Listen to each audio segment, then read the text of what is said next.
'Cause I am yours and you are mine.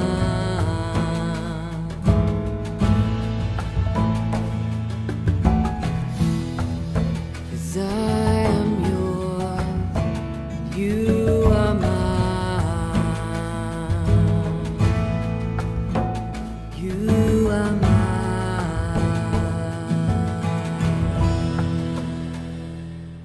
నిర్గమాకాండము 15వ అధ్యాయము మొదటి వచనం నుండి.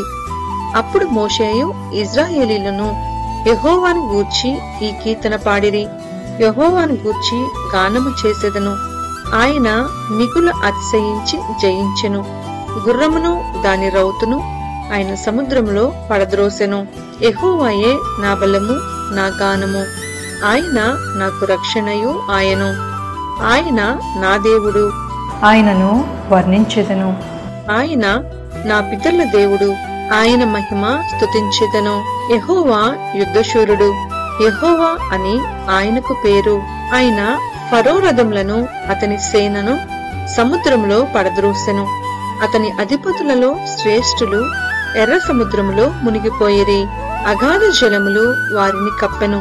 వారు రాతి వలె అడిగంటిపోయిరి. యెహోవా నీ దక్షిణ హస్తము బలముంది అతిశయించును. యెహోవా నీ దక్షిణ హస్తము శత్రువుని కితకగొట్టును. నీ మీదికి లేచి వారిని నీ మహిమాతిశయము వలన అణిచివేయుదువు. నీ కోపాగ్నిని రగుల చేయుదువు, అది వారిని చెత్త వలె దహించును.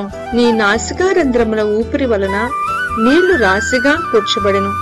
ప్రవాహములు కుప్పగా నిలిచెను. అగాధ జలములు సముద్రము మధ్య గడ్డకట్టెను. తరిమెదను, కలుసుకునేదను, దోపుడు సొమ్ము పంచుకునేదను. వాటి వలన నా ఆశ తీర్చుకునేదను. నా కత్తి దూసెదను. నా చేయి వారిని నాశనము చేయనని శత్రువు అనుకొనెను. నీవు నీ గాలిని విసరజేసితివి. సముద్రము వారిని కప్పెను. వారు మహా అగాధమైన నీళ్లలో సీసము వలె మునిగిరి. యెహోవా, వేలుపులలో నీ వంటి వాడెవడు? పరిశుద్ధతను బట్టి నీవు మహనీయుడవు. స్తుతి కీర్తనను బట్టి పూజ్యుడవు. అద్భుతములు చేయువాడువు. నీ వంటి వాడెవడు? నీ దక్షిణ హస్తమును చాపితివి, భూమి వారిని మింగివేసెను. నీవు విమోచించిన ఈ ప్రజలను నీ కృపచేత తోడుకొని పోతివి. నీ బలము చేత వారిని నీ పరిశుద్ధాలయమునకు నడిపించితివి. జనములు విని దిగులుపడును. ఫిలిష్తీయుల నివాసులకు వేదన కలుగును. ఎదోము నాయకులు కలవరపడుదురు. మోయాబు బలిష్ఠులకు వణుకు పుట్టును. కనాను నివాసులందరూ దిగులొంది కరిగిపోదురు. భయము, అధిక భయము వారికి కలుగును. యెహోవా, నీ ప్రజలు అద్దరికి చేరు వరకు, నీవు సంపాదించిన ఈ ప్రజలు అద్దరికి చేరు వరకు, నీ బాహుబలము చేత పగవారు రాతి వలె కదలకుందరు. నీవు నీ ప్రజను తోడుకొని వచ్చెదవు. యెహోవా, నీ స్వాస్థ్యమైన కొండ మీద నా ప్రభువా, నీవు నివసించుటకు నిర్మించుకొనిన చోటను, నీ చేతులు స్థాపించిన పరిశుద్ధాలయమందు వారిని నిలువపెట్టెదవు. యెహోవా నిరంతరమును ఏలువాడు. ఫరో గుర్రములు, అతని రథములు, అతని రౌతులను సముద్రంలో దిగగా యెహోవా వారి మీదికి సముద్ర జలములను మళ్లించెను. అయితే ఇశ్రాయేలీలు సముద్రపు మధ్యను ఆరిన నేల మీద నడిచిరి. మరియు అహరోను సహోదరియు ప్రవక్తియు నగు మిరియాము తంబురను చేత పట్టుకొనెను. స్త్రీలందరూ తంబుర్లతోనూ నాట్యములతోనూ ఆమె వెంబడి వెళ్ళగా మిరియాము వారితో కలిసి ఇట్లు పల్లవి ఎత్తి పాడెను. యెహోవాను గానము చేయుడి, ఆయన మిగులు అతిశయించి జయించెను. గుర్రమును దాని రౌతును సముద్రములో ఆయన పడద్రోసెను. మోషే ఎర్ర సముద్రము నుండి జనులను సాగు చేయగా వారు షూరు అరణ్యములోనికి వెళ్లి దానిలో 3 దినములు నడిచిరి. అచ్చట వారికి నీళ్లు దొరకలేదు. అంతలో వారు మారాకు చేరిరి. ఏదైనవి కనుక వారు ఆ నీళ్లు త్రాగలేకపోయిరి. అందువలన దానికి మారా అని పేరు కలిగెను. ప్రజలు మేమేమి త్రాగుదమని మోషే మీద సణుగుకొనగా అతడు యెహోవాకు మొరపెట్టెను. అంతట యెహోవా అతనికి ఒక చెట్టును చూపెను. అది ఆ నీళ్లలో వేసిన తరువాత నీళ్లు మధురములాయెను. అక్కడ ఆయన వారికి కట్టడను విధిని నిర్ణయించి అక్కడ వారిని పరీక్షించి, మీ దేవుడైన యెహోవా వాక్కును శ్రద్ధగా విని ఆయన దృష్టికి న్యాయమైనది చేసి ఆయన ఆజ్ఞలకు విధేయులై ఆయన కట్టడలన్నిటినీ అనుసరించి నడిచిన ఎడల నేను ఐగుప్తీలకు కలుగ చేసిన రోగములలో ఏదియూ మీకు రానియను. నిన్ను స్వస్థపరచు యెహోవాను నేనే అనెను. తరువాత వారు ఎలీమునకు వచ్చిరి. అక్కడ 12 నీటి బుగ్గలను 70 ఈత చెట్లను ఉండెను. వారు అక్కడనే ఆ నీళ్ల యొద్ద దిగిరి. నిర్గమకాండము 16వ అధ్యాయము 1వ వచనము నుండి. తరువాత ఇజ్రాయేలీల సమాజమంతయును ఎలీము నుండి ప్రయాణమైపోయి వారు ఐగుప్తు దేశంలో నుండి బయలుదేరిన 2వ నెల 15వ దినమున ఎలీమునకును సీనాయికిని మధ్యనున్న సీను అరణ్యమునకు వచ్చిరి. ఆ అరణ్యంలో ఇజ్రాయేలీల సమాజమంతయు మోషే అహరోన్ల మీద సణిగెను. ఇజ్రాయేలీలు, మేము మాంసము వండుకొను కుండల యొద్ద కూర్చుండి తృప్తిగా ఆహారము తిన్నప్పుడు యెహోవా చేతి వలన ఏల చావకపోతిమి? ఈ సర్వ సమాజమును ఆకలి చేత చంపుటకు ఈ అరణ్యంలోనికి మమ్మును అక్కడ నుండి తోడుకొని వచ్చిద్దరని వారితో ననగా, యెహోవా మోషేను చూచి, ఇదిగో నేను ఆకాశం నుండి మీ కొరకు ఆహారమును కురిపించెదను.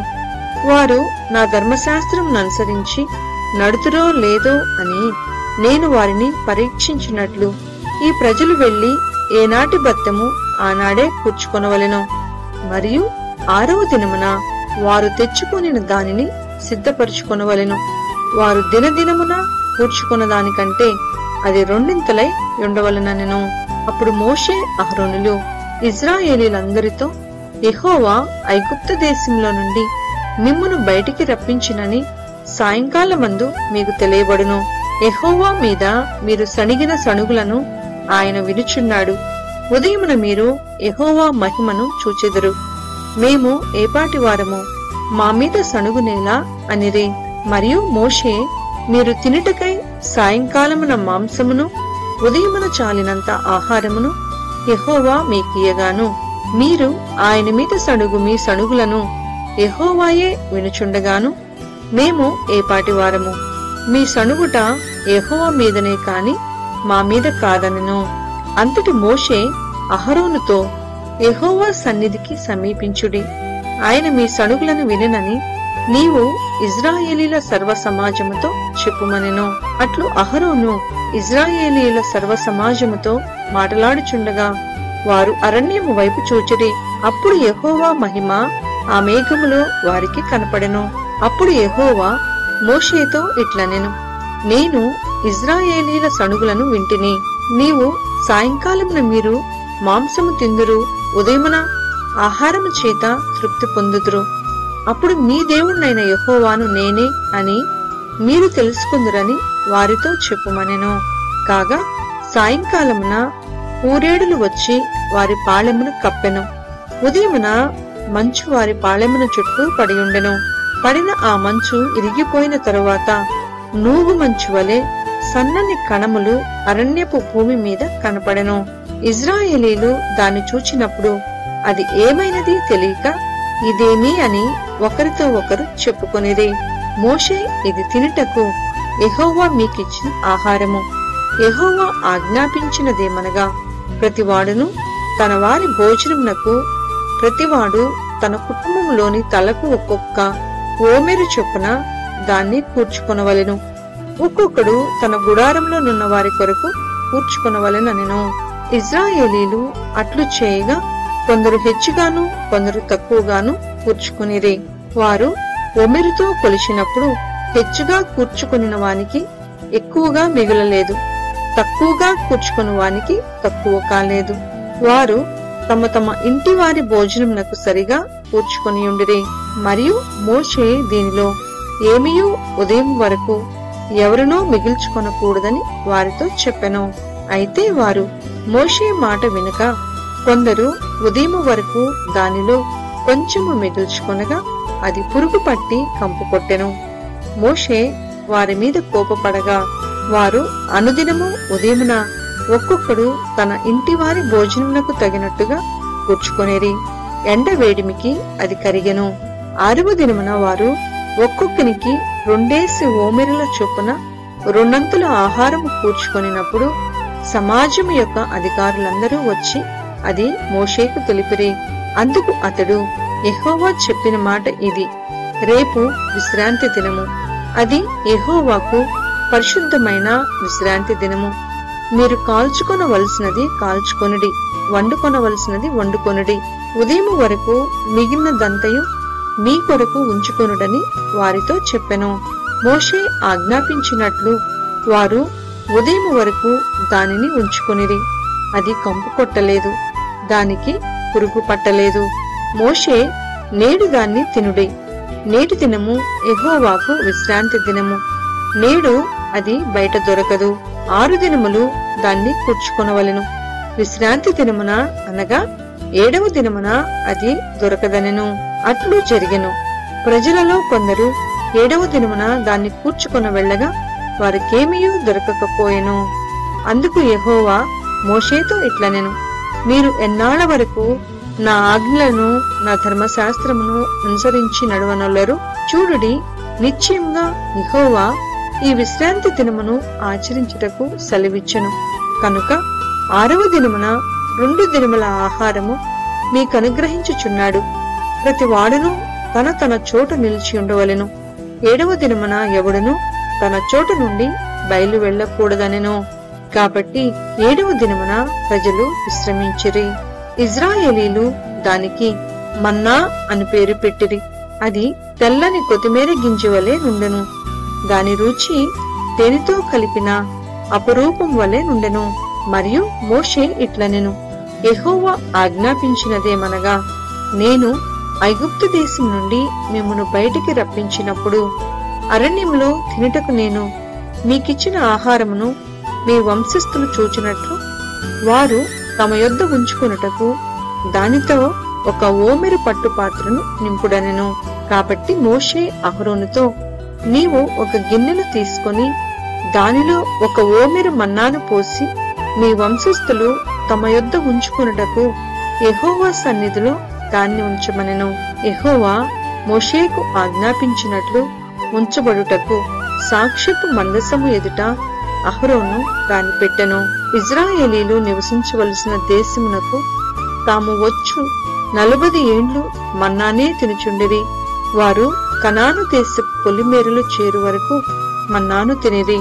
ఓమెరు అనగా ఏపాలో 10వ భాగము.